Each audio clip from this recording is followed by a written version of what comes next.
Right. Okay. And the We are live now. right. Okay. So, good morning, good afternoon, and good evening to the people all around the world.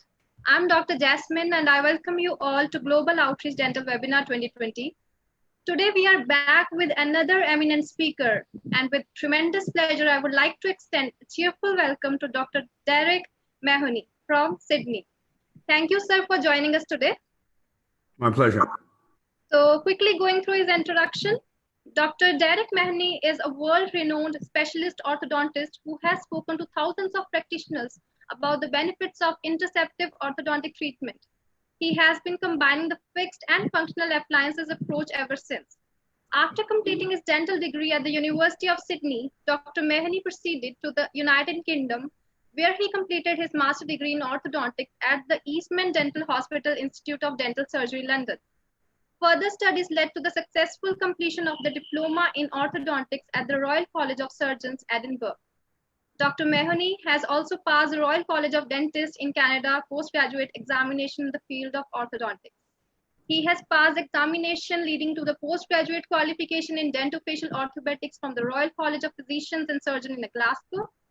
If that's not enough, he has been seeing an average of 250 patients per week for the last decade and has gained a vast amount of experience, which he can pass on to the clinicians so that they can come to appreciate the key elements of his combined treatment approach. He currently has over 3,000 orthodontic patients in active treatment and has been a keynote speaker at the International Orthodontic Summit meeting, the International Association of Orthodontics meeting, and the American Association of Functional Orthodontic meeting. He sets his treatment goals to create not just straight teeth, but beautiful faces and healthy temporomandibular joints. So he is contributing editor to the Journal of Clinician Pediatric Dentistry, International Orthodontic Journal, and Spanish Journal of Dentofacial Orthopedics. So today he'll be talking about an interesting topic, that is obstructive sleep apnea. And I'm sure that this lecture will be profitable to viewers and they'll enjoy and learn something new. It's a request to audience to please pose your questions in the comment section. So before moving ahead, I would like you guys to go through the link in the description box. Thank you. Over to you, sir. Great. Thank you very much. And thank you for the opportunity to address the followers of your organization.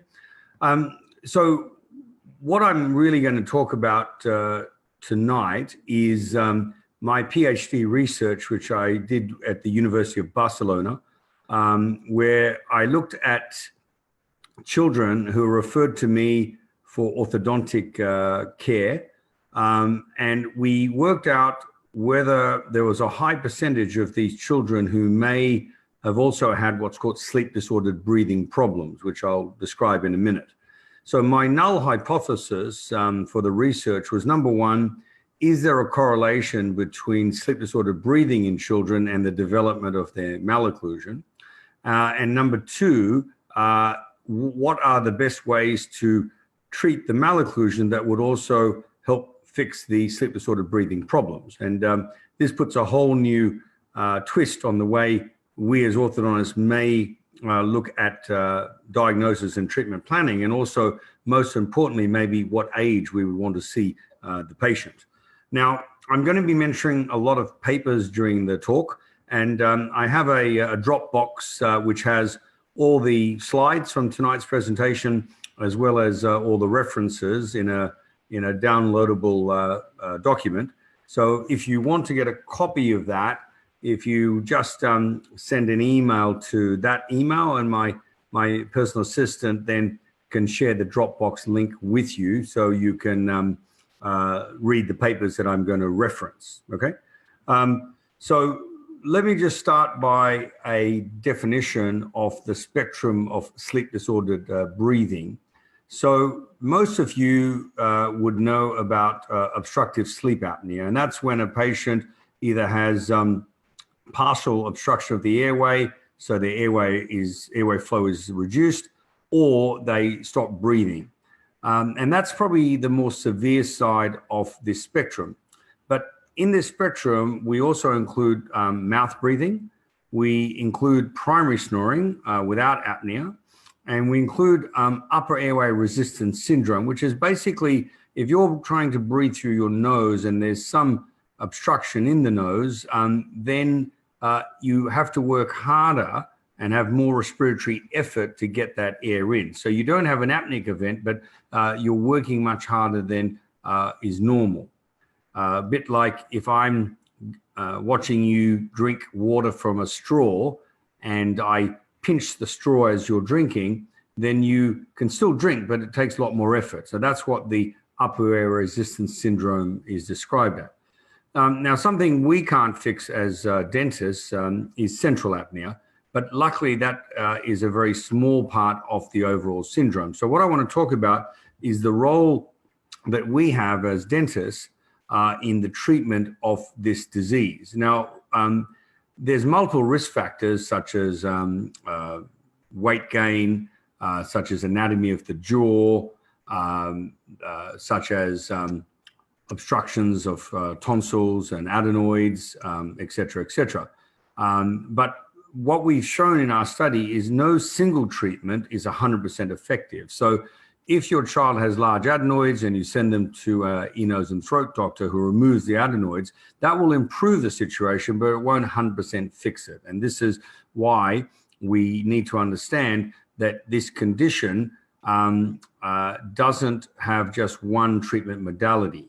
And even though after whatever intervention occurs, there's an improvement, that short-term cure doesn't prevent long-term recurrence. And the secret to prevent long-term recurrence is to work with the muscles that are used to collapsing, the pharyngeal wall muscles, and a number of exercises, which has now been termed myofunctional therapy or oral myology. Some people call it mewing. It's exercises that you can do to prevent those muscles from collapse. And you do these exercises during the day to strengthen the muscles for the nighttime when most of the problems will occur. For instance, if you look at the British Medical Journal, there's an excellent article on how learning to play the didgeridoo can help stop snoring and improve the sleep apnea.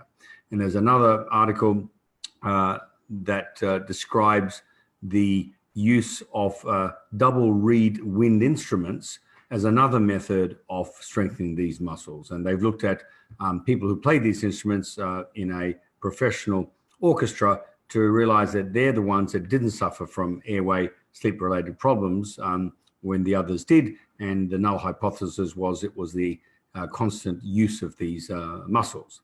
So I think what matters most in this field is that the overall treatment success is based on teamwork. And I want to talk to you tonight about phenotyping the type of patient that may suffer from this problem.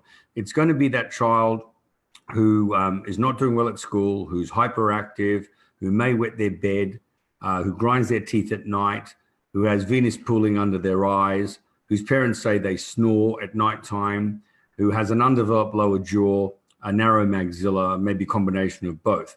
And you'll be able to see after this presentation that I'm describing a lot of the patients that you see for dental work, but you may not correlate that underlying this problem is the airway. And any dry mouth from mouth breathing at night will, of course, promote increased chance of dental problems, such as mouth breathers gingivitis, such as increased chance of caries because of lack of salivary flow. And also, people who bring their jaw forward at night have what we used to call bruxism, but now the correct term is sleep bruxism. And they have certain wear facets showing that they're trying to bring their jaw forward to stop their airway from occluding. So you'll see abfracture lesions in these patients. You'll see mandibular tori, and of course, you'll see wear on the teeth. Very unusual wear in a child this young. So in addition to treating the airway with expansion of the jaw, with ear, nose, and throat involvement, we also need to rehabilitate the airway. And that's the important part of the lecture. We need to learn to work with people who can do the exercises with these children to strengthen those muscles. And I know in India recently, there's been an association formed specifically. I think it's called the Indian Association of Myofunctional Therapy. But if people email me, I'm happy to share the data with that group so that you already have a start in your country. I have a degree in dentistry. I also have a degree in orthodontics. I have a degree in dentofacial orthopedics, and I have a further degree in dental sleep medicine. So the combination of that postgrad training has allowed me to put together, I think, the missing pieces of the jigsaw. And when I did my sleep medicine training, we were taught that a child who has sleep apnea needs to be put on a CPAP. And that is true as a short-term measure because it helps the child get back to a normal sleep routine. But the problem is that if that child stays on the CPAP, they never come off the CPAP. And the side effect of the CPAP is that it restricts forward growth of the upper jaw. So you're fixing one problem, but opening another. And I was very lucky to share my research and help in the collaboration of the data with some excellent clinicians, including Professor Christian Guilleminault, who passed away recently, but he was head of sleep medicine at Stanford University. And he was the one who taught me and showed me a number of articles of how you can wean a child off CPAP so that in the long term, doing things such as myofunctional therapy and dentofacial orthopedics can actually help the airway. So let's talk about this multidisciplinary approach. And the term I'll use is residual obstructive sleep disordered breathing. So in other words, a patient has a compromised airway and they have the problems associated with poor sleep. And then you can fix part of that, but to fix it in totality does involve a multidisciplinary team. So I start with an ear, nose, and throat doctor. And obviously before that, we would have had a sleep study to show what the problem is, but we don't know where the actual obstruction may be. That's where the ear, nose, and throat doctor helps us. Then along comes the dentist, who can widen the jaw and reposition the lower jaw. And this is what we call dentofacial orthopedics. So the children in my study, none of them had fixed braces. In fact, the whole goal of treatment was to see if we could minimize the need for fixed braces at a later age. So once the ear, nose, and throat doctor had a look and improved the airway as far as breathing and reducing the obstruction, then I came along and I got the jaws to their normal size and position so that we could also help with the tongue being located forward rather than backward. And then all these patients underwent a series of myofunctional therapy exercises with a nighttime retainer, which we call a myo brace, which I'm proud to say was developed by my colleague Chris Farrell here in Australia. And the myo brace is our retainer while the patient undergoes change from a mixed dentition to a permanent dentition, okay? So why is this important? Because if we see an adult who has this sort of jaw pattern, if you look at this young lady, she's had very successful surgical intervention at Stanford University, and she had a very narrow palate, and she had a very retrusive lower jaw. You can see from her profile, she's what we call biskeletal retrusive. So her treatment involved advancement of her upper and lower jaw forward, widening of the palate, and what's called a genioplasty. So it's a fairly major surgical procedure, but it restores her normal nasal breathing and improves her sleep apnea. So not only does she look better, but she's sleeping better. And the point I want to say is a good-looking face, a balanced face, is normally a good airway.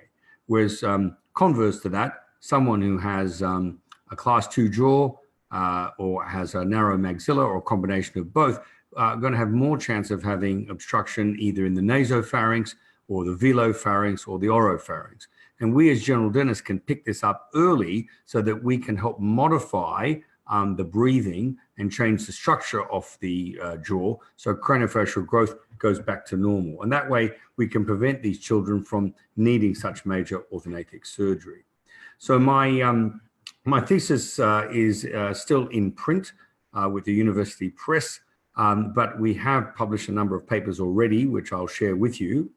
And I was lucky when I did my master's in orthodontics to be informed about why airway is important, because I was lucky enough to spend some time in Sweden, in Stockholm specifically, at the Karolinska Institute, where I met Professor Sten Linda Aronsson. And he was undertaking major research on children who had large adenoids, and he was following their craniofacial growth if they continued to mouth breathe versus those who had their adenoids removed and then were taught to change their method of breathing or their mode of breathing from mouth breathing to nasal breathing. And he followed these kids for 5 years, and he measured a number of things. I measured molar height in them. And we were able to show that children who were habitual mouth breathers for a long period of time developed a worse malocclusion. They developed longer faces, more dental crowding, narrower palates, more chance of crossbite, et cetera, et cetera. So what I did in my thesis, and remember this was data collected over 15 years, we looked at children referred for orthodontic care between the age of 7 and 9, and it was a large sample group, much bigger than any other study ever undertaken in this field. So we had nearly 4,000 children in the study, and we didn't allow children to be in the sample group who were referred in for sleep apnea or referred in by an ear, nose, and throat doctor, because we wanted there to be no bias in that we wanted to see that these patients came in just for orthodontics and what percentage of them actually had underlying airway issues, right? And then the second part of the study was to see which combination of treatments would have the greatest impact in improving that sleep disordered breathing in this pediatric population. So there's a number of people I have to thank, in particular, Dr. Maria Villa, who's a medical specialist in sleep and a pediatrician at Sapienza University in Rome, in Italy. And she was able to help me set up the protocol so that I could look at different subgroups in my sample. The hardest thing for me to do was to convince the ethics committee at Barcelona University that we could have a control group of children who had sleep disordered breathing, but we would do nothing and just monitor them. Because ethically, if someone has such a severe problem, how can you say to a parent, for the purpose of research, I'm not going to treat your child? But luckily, we do have many parents in Australia who think they know more than we do as doctors, and they did not consent to any treatment. Once the sleep study was completed and the data was given that the child had sleep apnea or upper airway resistance syndrome, et cetera, they felt that that was normal for their child because their husbands was also a snorer and their whole family were mouth breathers. They couldn't see the need for any intervention. So I asked those patients very kindly to sign a consent form that they were not allowing me to start treatment, but they would come back in a year to have a follow-up sleep study. And we had 32 of these individuals. And, I'm surprised to say that 2 of those 32 actually got better without intervention. And when we microdissect those 2 children, they were fairly obese. And during the time of the 2 to 3 year follow-up, they had started playing sport, started watching what they ate, lost a lot of weight, became fit and healthy. And I think that made a big difference. But of course, none of them went back to an apneic index of 0, which is ideal, but there was an improvement. But the other 30, as we probably would expect, got worse without treatment, okay? I also want to start Professor David Gozal from Chicago, who helped me to decide on the statistical analysis that we'd use.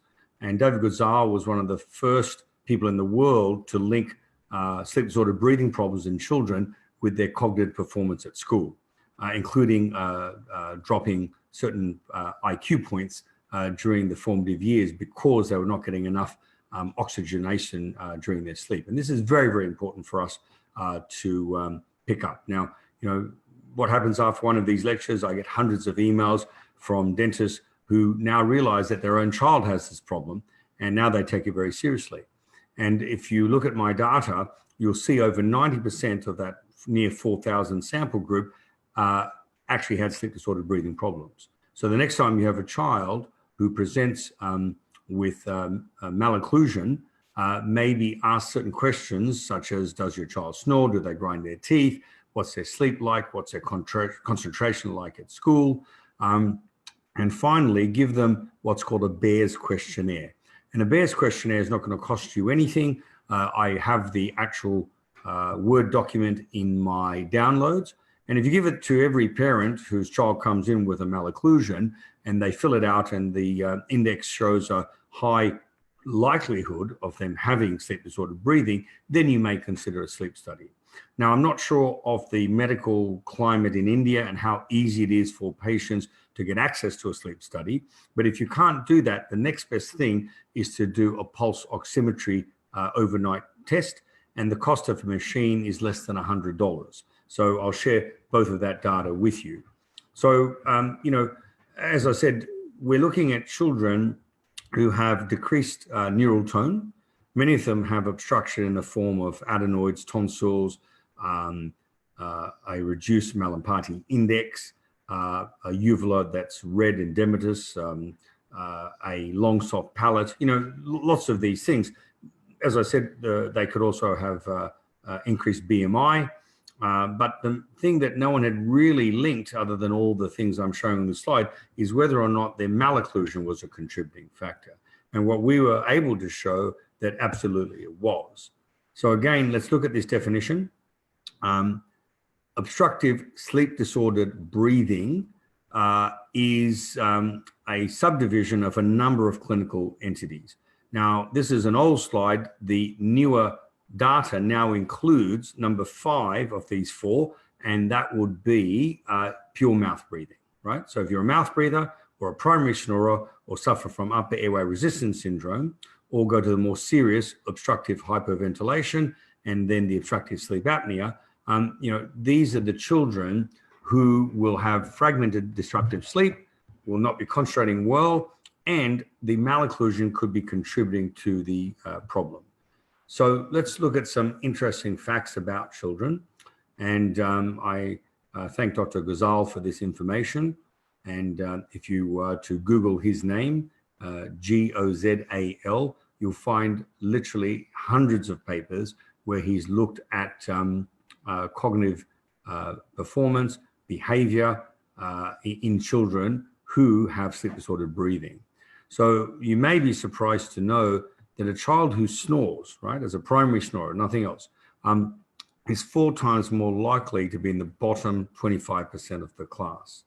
And a child with sleep apnea is 9 times more likely to be in the bottom 10% of the class, right? So these are the things we need to look for in our children. And the biggest problem we have in Australia is that a lot of children are misdiagnosed with the disease known as ADHD. And really, when you look at the sleep of these children and you perform a sleep study, you'll find nearly half of them don't have ADHD, but what they have is some form of sleep apnea, which is preventing them getting to good deep sleep. And therefore, they are behaving abnormally. So an adult, like yourself, if you don't sleep well at night and you then have to go to work the next day, you'll have a lot of daytime somnolence, so you're lethargic and you want to have a sleep after lunch. Children behave differently. If children don't sleep well, they actually become hyperactive. And if you've ever had young children, as I have had, and they stayed up 1 hour past their bedtime when they were sort of this age, of course they started climbing the walls. And now I want to explain to you that a lot of the children you get in your clinic who, are supposed gaggers or, are not comfortable in the dental chair, many of these may quite have these problems that I'm talking about. So please remember, ADHD is often a misdiagnosis of OSA. And I think it's very important that we use this multidisciplinary approach in these children, which is ear, nose, and throat, dentofacial orthopedics, and myofunctional therapy. So like any orthodontist, these children were referred to me, and for me to make a diagnosis of what type of malocclusion they had and how I would subsequently treat it, I would order study casts, dental radiographs, intraoral, extraoral photographs, what everyone else does. But one thing differently, I gave them a Bears questionnaire, and I also set them for an overnight sleep study. And by doing that, we found 92% of that near 4,000 population group actually had some form of sleep disordered breathing. That's a very high percentage. Now, I'm not saying that they had sleep apnea. That was a much smaller percentage. Less than 30% had sleep apnea. But even those who were primary snorers or mouth breathers had something contributing to their problem. So what we'll never be able to agree on or answer is the chicken or egg theory. Did the mouth breathing cause the facial dysmorphobia?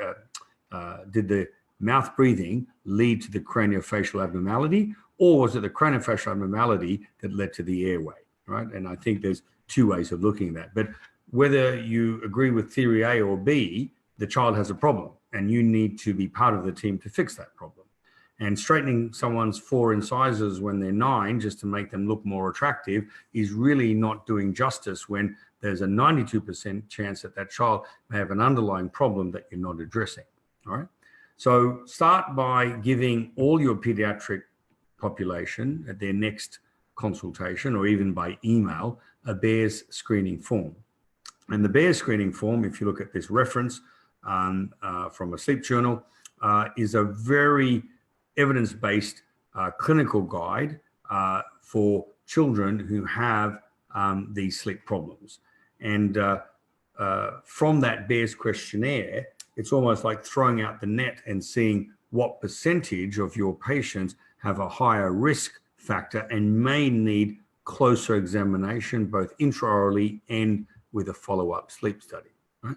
Now, let me share one video with you. And if the moderators are watching, tell me if you can hear this video or see it as I play.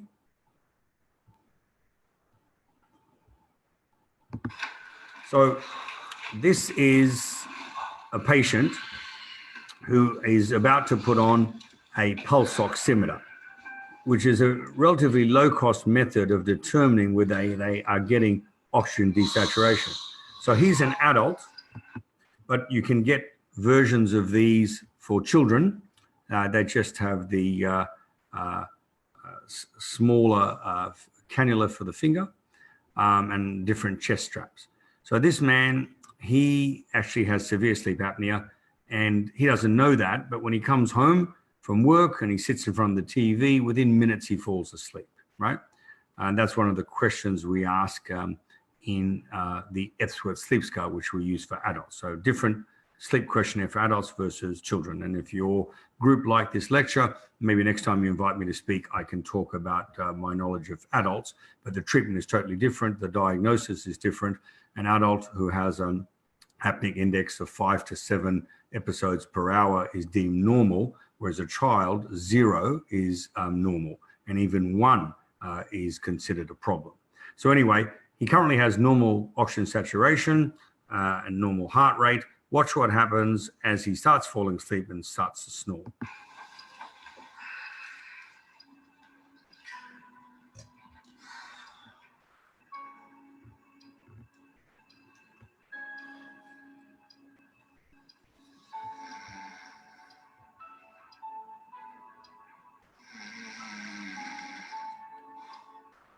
So there's his mouth breathing. So his brain is going to start thinking now, how am I going to get more oxygen?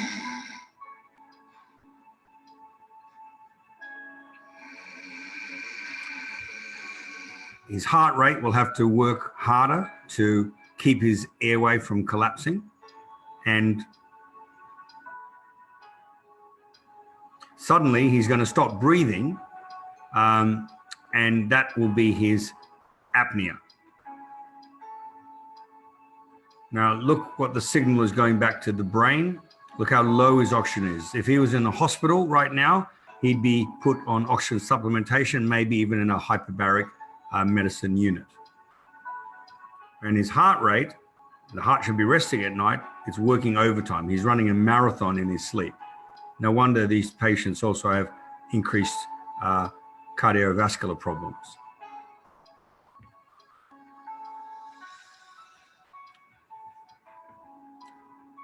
So sudden increase in pulse rate, oxygen saturation continues to fall quite remarkably.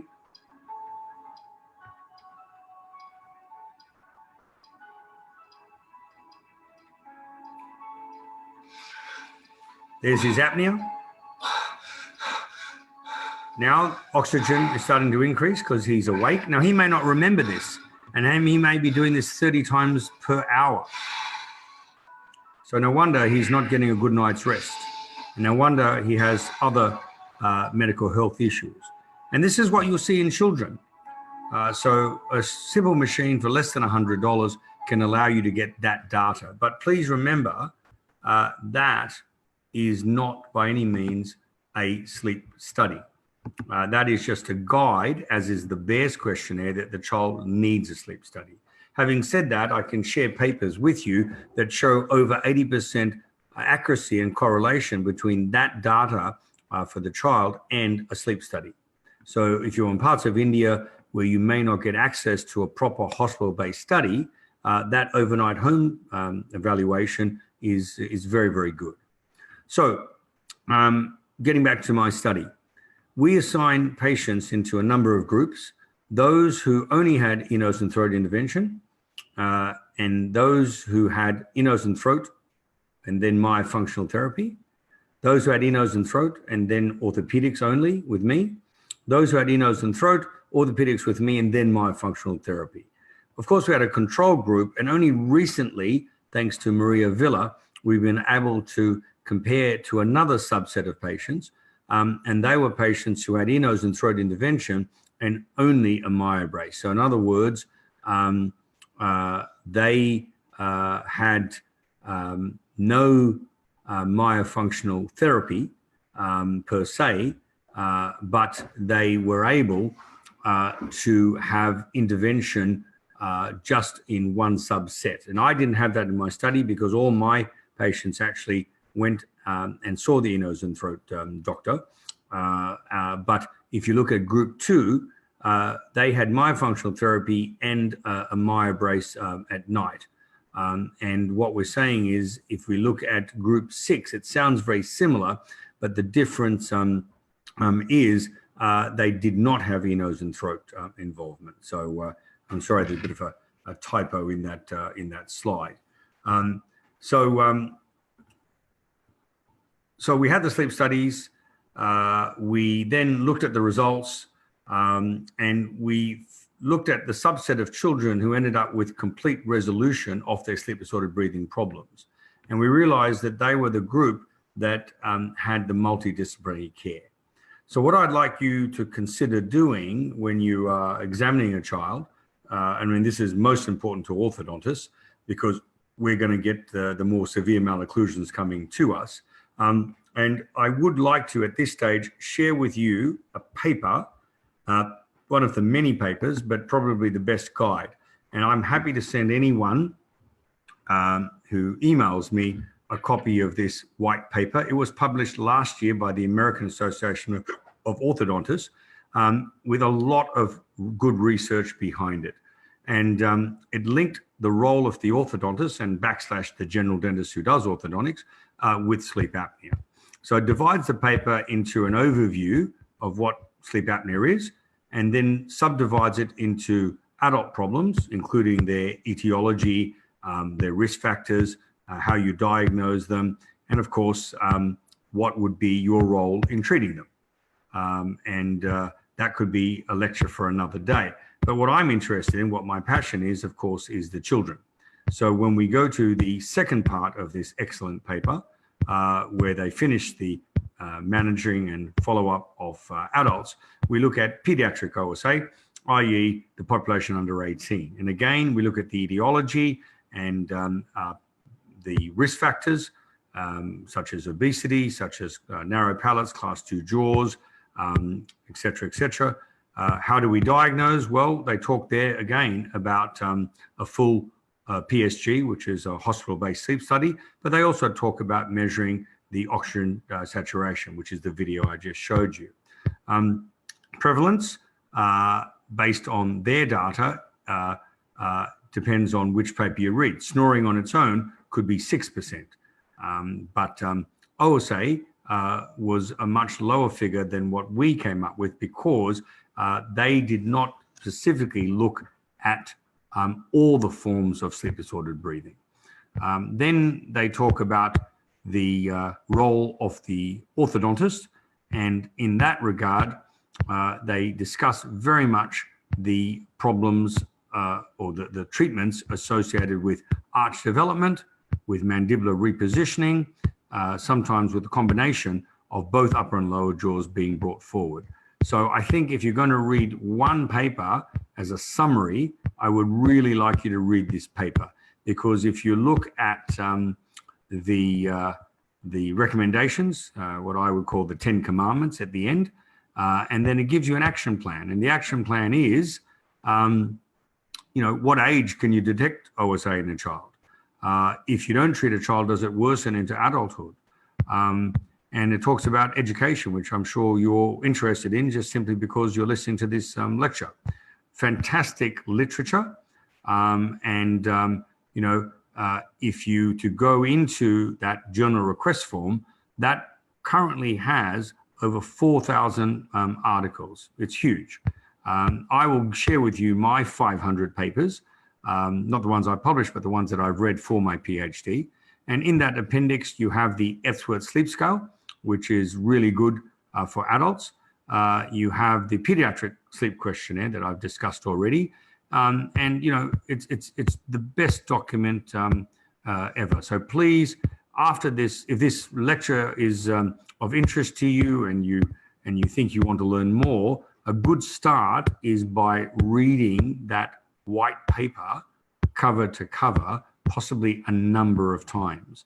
And then join my Facebook study group, which is called Dr. Mahony PhD Group. The reason you'll need to read all of this before you join that group, you have to answer a few questions to join that group. And the answers to those questions are found in this paper, such as what is the difference between AHI and RDI, et cetera, et cetera. Okay. So yeah, that's an important paper, and I'm happy to share that with all of you in this group.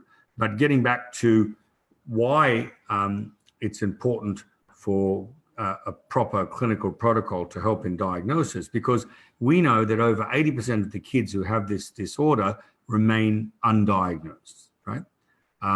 So put in your standard evaluation an orthodontic checklist, which I'm going to give you. Check the tonsils, check the uvula, do a Mallampati test, look under the tongue to see if it's tongue-tied. Then I like CBCT because it's a lot more accurate than a 2D Ceph. But even in the 2D Ceph, there's certain things that help us to predict this problem, including the position of the hyoid bone. And I always like the patient's parent to take a photo of their child while they're sleeping, so I can see the oral posture, is it mouth open breathing, etc. Now, if you ask a patient's parents whether their child snores, most of them will say to you, look, I don't know, my child sleeps in another room. So again, you can download a free app. It's called Snore Lab. So SNORELAB.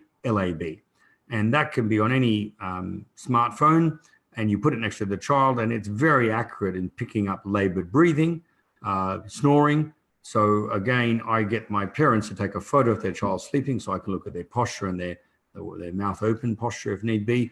I look at the Bears questionnaire that they fill out, and I look at the data coming from the Snore Lab. Now, all of that doesn't cost the patient 1 cent, right? And from that data, if I suspect further problems, I'll either send them for an overnight at-home pulse oximetry test, or straight to a nose and throat doctor, or to a sleep physician for the study.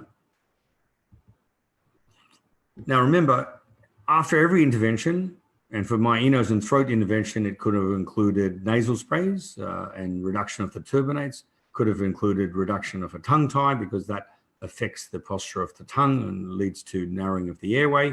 Whatever the nose and throat doctor did, we then followed up to see what improvement there was in the apneic event, what we call residual apnea or residual sleep disordered breathing problems. And of course, no child had 100% improvement just from seeing the nose and throat. On average, it was 50 to 60% improvement. We then did the orthopedics, and that involved expanding the upper jaw if we needed to, bringing the lower jaw forward if we needed to, sometimes a combination of all of that. And then we did another sleep study to see what improvement that gave. And that gave a really good improvement, but not down to a baseline of 0. The real success came in structurally fixing the jaws, structurally fixing the airway. That's the nose and throat and the orthodontist working together. But the most important people, I think, were the myofunctional therapists, the people who then work with that child to teach them how to breathe through their nose again, to teach them how to sleep with their mouth closed, to teach them how to put their tongue on the palate, you know. So the simple exercises are lips together, breathe through the nose, tongue on the palate. And to help them to do that at night, we use appliances such as the Myo brace. Now, the third part of my study, which I haven't published, will be looking at what percentage of these children who underwent very good interceptive care actually even needed fixed braces later in life. And I think you'll find that those who ended up with good arch development, good airway early in life, the craniofacial growth then gave them very favorable forward growth, and their need for fixed appliance therapy is reduced. In particular, their need for extractions would be almost down to zero. So again, I'd like to thank the people in my orthodontic faculty, and I'm lucky enough to be involved in teaching these potential orthodontic graduates. The reason I chose University of Barcelona, the man on the bottom right of this photograph is Professor von Duran-Arx. He trained under Dr. Robert Ricketts, and it was that training that he got that from early age made him focus on children's airway and their myofunctional problems. So he has very good data, and he teaches all of these young students the importance of being a good orthodontist, which is not just straightening teeth, but to think airway and posture and tongue position and adenoids and tonsils as part of the diagnosis and treatment planning. And these really are some of the best orthodontists produced, I think, in the world today. And in this photo is Dr. Rob Ricketts with a much younger Professor von Duran-Arx. This is one of the papers that we've already published, and this was in conjunction with Linda Aronson. In this paper, we looked at what effect would be on the face height and the crowding and the width of the palate in children who were mouth breathers and were then taken to an ear, nose, and throat, had the adenoids removed, and then changed from mouth breathers to nasal breathers. So if you look at that diagram on the left, you're seeing a typical mouth breather, what we call an adenoidal facies, which is a common term, and it's what the medicos use to describe basically a mouth-breathing child. They have a long anterior face, they have a protrusive mandible, they have normally a constricted maxillary arch form, and you know the null hypothesis or the theory is that the nasal obstruction, which could be caused by a number of factors, including allergies, including large turbinates. It doesn't necessarily always have to be the adenoids. That can predispose these children to mouth breathing, right? And it's that habitual mouth breathing, which is now part of this sleep disorder breathing spectrum, that alters the facial and muscular force vectors, so that developing craniofacial skeleton ends up not growing forward into a well-balanced, good-looking profile, but rather into a class 2 retrognathic long face. And we also saw this in some children who are termed class 3, not because they had large mandibles, but because their maxilla didn't develop properly. So they had what's called mid-face discrepancy. And then as we look at all the different causes and we look at the change from mouth breathing to nasal breathing, we're seeing the changes, right? And many of you may find this new in dentistry, and you may not have been exposed to it before. But if you really look at when people were discussing this in the dental literature, look back in the 1909 journal called Dental Cosmos, which is really the precursor of the Journal of the American Dental Association, or JADA. And back in 1909, there was articles here on habitual mouth breathing and the consequence on malocclusion of the teeth. So back then, people realized that there was a link.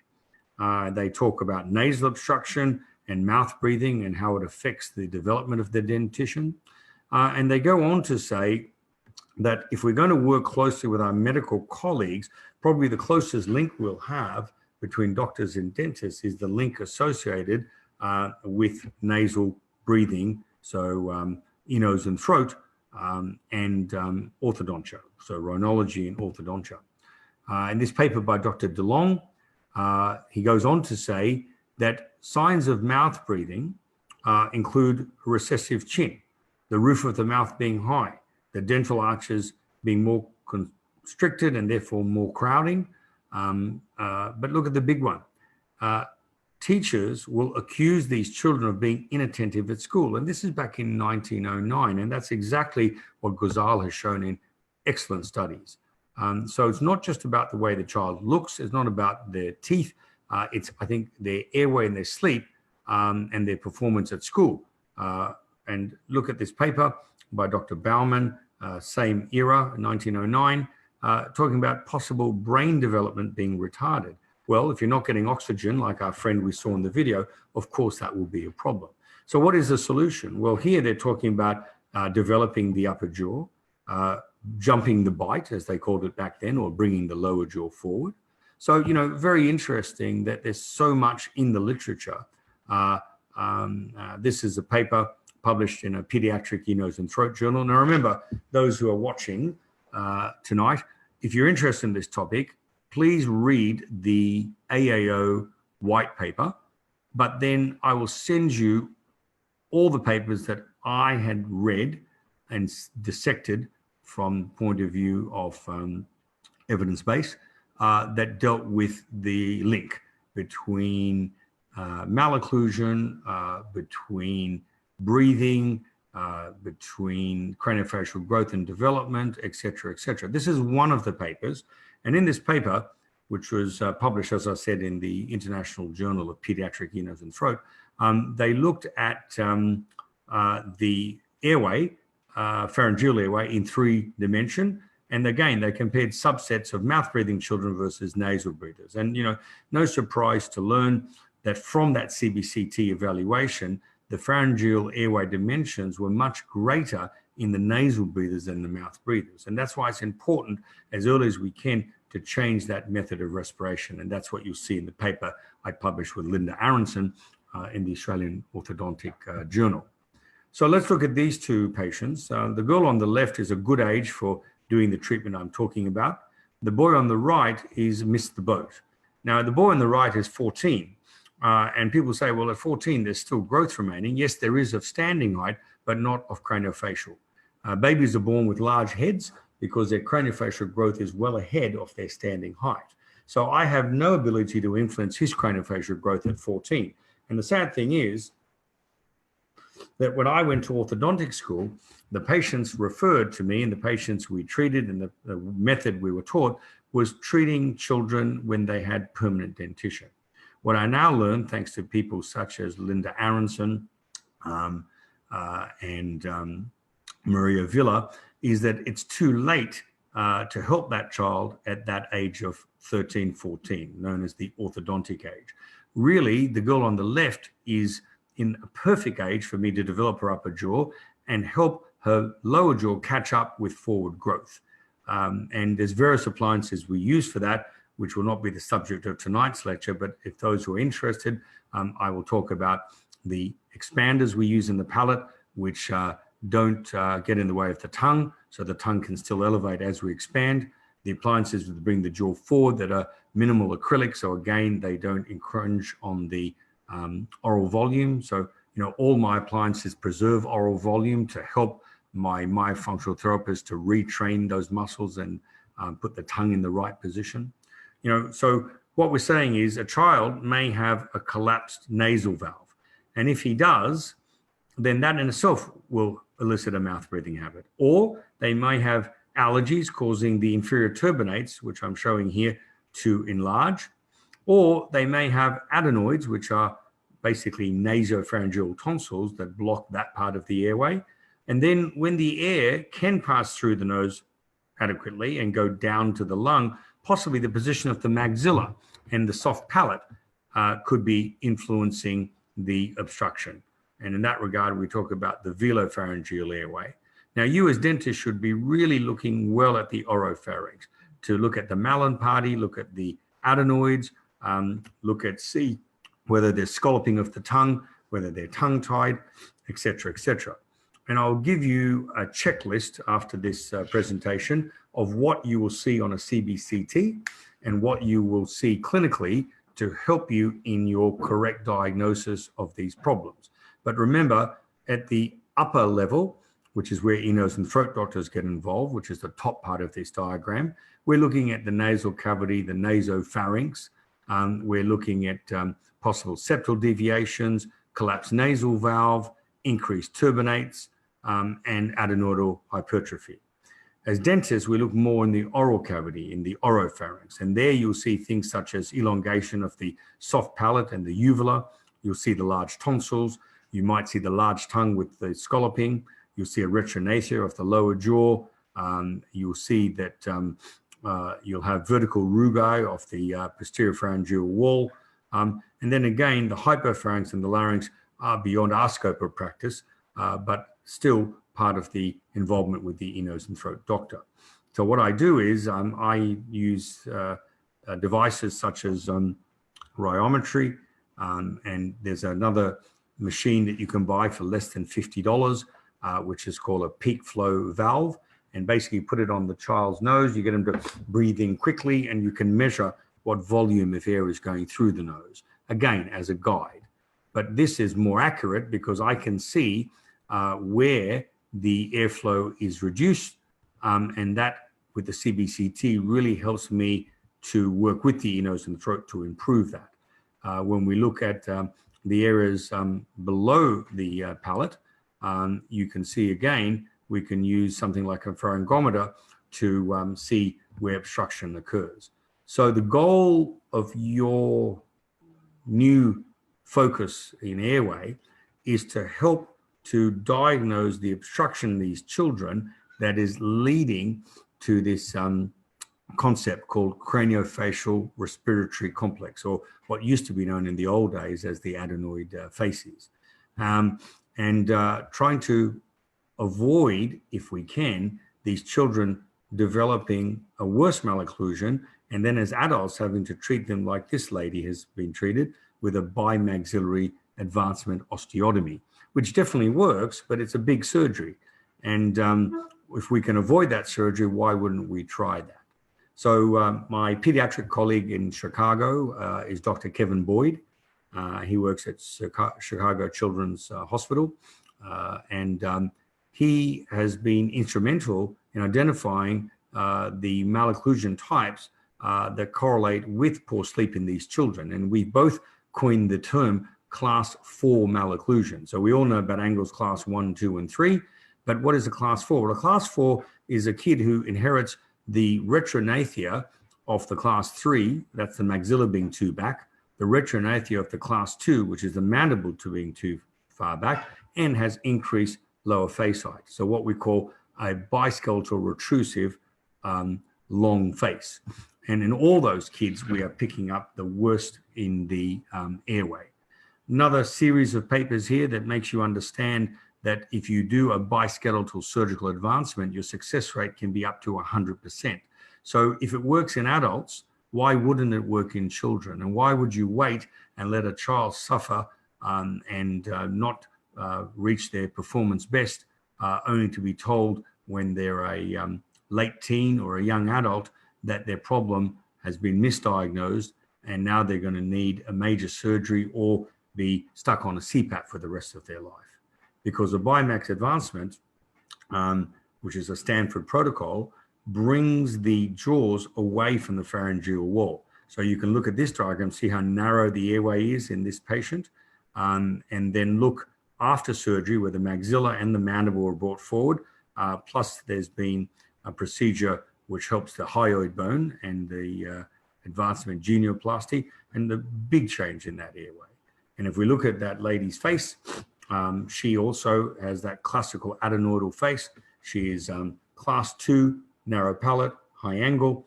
And if we look at her at the end of treatment, much more attractive face. So remember, good looking face, good airway. And your goal is to pick up the abnormality in the craniofacial development before it's too late. So when it comes to children, as I said, CPAP is what we currently use as a short-term measure. But as you can see from this abstract by Professor Gumino, he shows that long-term use of CPAP therapy actually has the same effect as early repair of a cleft lip and palate. It affects forward growth of the maxilla. So we end up with these children having what's called a mid-face deformity or maxillary deficiency. We can work with sleep physicians to change the type of mask to a nasal pillow so we can then expand the jaw and start bringing the jaws forward simultaneously. This was a very good summary in Europe. So the best summary in America is the AAO white paper. In Europe, the European Respiratory Society had asked Professor Maria Villa, who I mentioned earlier, to put together a multi-therapeutic stepwise approach to help treat these kids with pediatric obstructive sleep apnea. And she broke it down into 3 phenotypes: the congenital phenotype, the common phenotype, which is what I've been describing, and the adult type, and how there's slight differences in the approaches. But this is what our goal is: to get a child as early as 7, 8, 9 years old, and to change them from a class 2 backward growth rotator, mouth breathing, snoring, not doing well at school, into this lovely lady on the right, which is the same girl after proper intervention, which is ear, nose, and throat, dentofacial orthopedics, and myofunctional therapy, right? So please read these papers that I'm going to send to you and realize that this is a big problem in children. And if you're able to help the medical team to manage the problem with your intervention, which is going to be in the diagnostic role and also in the dentofacial orthopedic role, then, and some of you may go on to learn about myofunctional therapy. So, you know, of the 4 areas that are involved, you probably will help in 2 of those. You won't help in the sleep study because you're not a sleep physician. You won't help in clearing the plumbing because you're not an ear, nose, and throat doctor. But you can certainly help in the changing of the jaw size and position and in strengthening the muscles. And most importantly, you can help the 80% of children who still remain misdiagnosed in this condition by just looking a bit more closely in their mouth and picking up these problems. So I'll end the lecture with this paper, which was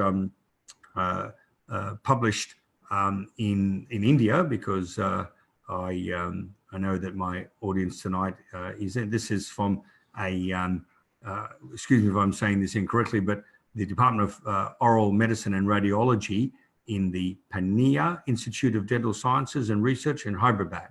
And what they did here is they looked at the role of the oral physician. I like that term. I think if you go further in your studies and know how to help these kids, you're raising yourself from a general dentist to an oral physician, which is a great term. And in this study, they found that the upper airway diameter was lower in individuals that they had seen that have the same sort of problems that I've discussed, and that they were more likely to develop more severe OSA as they got older.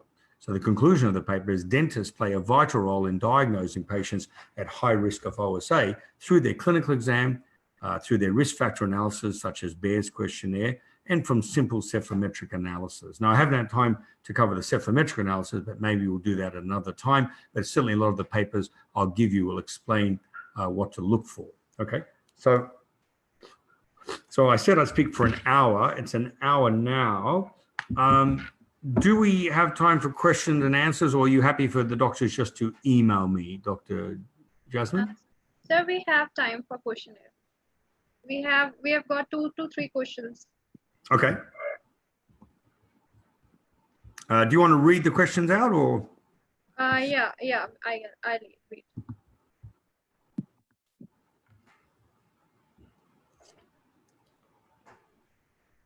So it was a wonderful session, sir. It seems everybody present here is appreciating you. Perfect, thank you. We have got some questions. The first question is by Dr. Ruchika.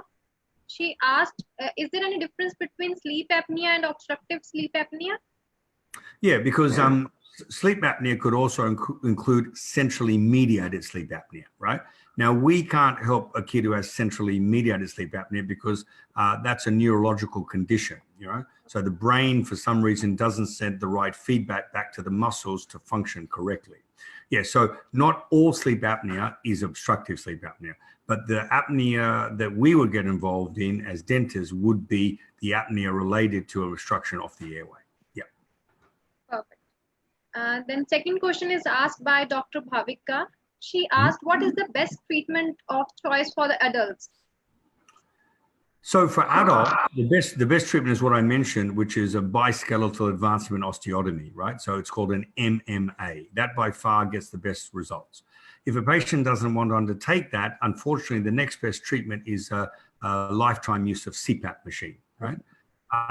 Now, you could help some patients, maybe not totally cure them, but you could still help adults by sending them to an ear, nose, and throat to improve their nasal breathing, and then making them a mandibular appliance to wear at night. So that reduces the chance of collapse. But unfortunately, an adult, that nighttime appliance is not going to give them a permanent fix of the jaw. So I have a lot of patients who come to me, you know, in their 30s, 40s, and 50s with sleep apnea. We do all our evaluation, and then we help them by bringing their jaw forward, and that reduces their apnea, but doesn't eliminate it. We then combine the mandibular repositioning with a nasal pillow mask, and that really makes the difference. And the people are very happy to continue for many years to use a combination therapy of CPAP and mandibular repositioning. But then eventually they come back to me and they say, Dr. Mahony, we know this works. We're just kind of sick of putting this on every night. I travel a lot. I can't take my CPAP with me. What do you now suggest? And then I automatically suggest they see my maxillofacial surgeon to do a BiMAX advancement, because then they can throw away their CPAP and their oral appliance because their jaws are permanently moved forward. And this is the frustration. Why put an adult through that much effort when you could have picked up the problem when they were a child? And another question is, someone asked the role of occlusion in sleep apnea. Well, there's no role of occlusion, but there's a role of malocclusion, right? Occlusion is the way the teeth function, you know, gnatology, etc. This has got really nothing to do with the teeth. This has got to do with the jaws. All the patients in my study who had treatment did not have any braces, which is, you know, orthodontics is movement of teeth. I'm talking about dentofacial orthopedics, which is movement of bone, movement of jaws. So you'll read that white paper from AAO, and what they're talking about is changing the size of the jaws and the position of the jaws. So if you widen the jaws and you bring them forward while the child's growing, you're making more room for the tongue, and that's what's helping the problem. So I think the word you should use is dentofacial discrepancy or deformity, as opposed to, you know, as opposed to dental malocclusion. It's two separate terms. All right. Next question is asked by Dr. Ruchika Goyal. She asked, if an OSA patient come to the clinic for an emergency endodontic treatment, what things we need to keep in mind while treating such patients? Do we need to treat them like a normal patient or any modification required? Yeah, so patients who have a severe obstructive sleep apnea, I know endodontists will put rubber dam on, right? Now, the rubber dam could increase their problem because their only way of breathing for many of these patients is through their mouth, right? So what I would suggest, a bit like when you do IV sedation, during long procedures in the dental chair, please monitor their oxygen sats, right? And of course, we as dentists put rubber dam on, lie the patient in a supine position. All of these things predispose them to further collapse of the airway. And, you know, there's many old wives' tales on how to treat someone who's a gagger. But have you ever thought someone who gags because their only portal of airway, which is their mouth, is now obstructed by alginate or rubber dam or whatever? So, you know, they're the patients you'd probably want to take a CBCT and look more closely at their nasal pathology. Yeah. All right. So here we conclude. So thank you for taking out the time to speak to us on this very interesting topic. And it was really a great session, very informative.